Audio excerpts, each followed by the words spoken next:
Vă salut! Suntem în 7 noiembrie 2021 și vreau să prezint un sistem fotovoltaic pe vremea ca asta, adică înnorat.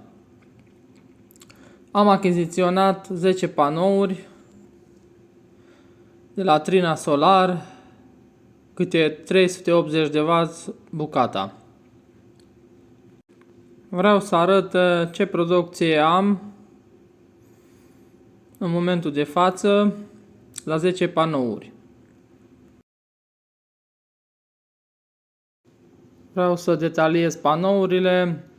Am 10 bucăți de la Trina Solar, 380 de W bucata,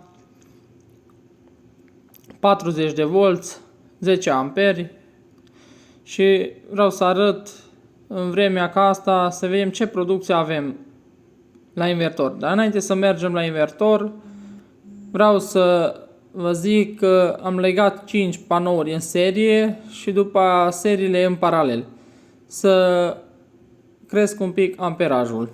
Haideți să mergem la invertor. Am un invertor de la MPP Solar de 5,6 kW. Să vedem ce producție avem. În momentul de față avem 340 de W. Nu e așa mult, dar nici nu-i puțin, luând în calcul că la afară este înnorat.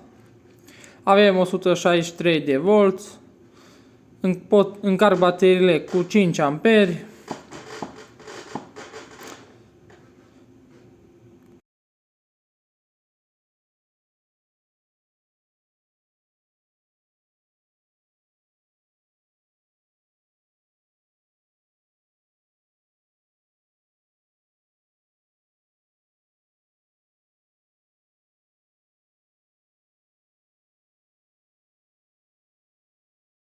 Am instalația doar de o săptămână, încă n-am apucat să aranjez cablurile, de-aia urmează să fac și asta.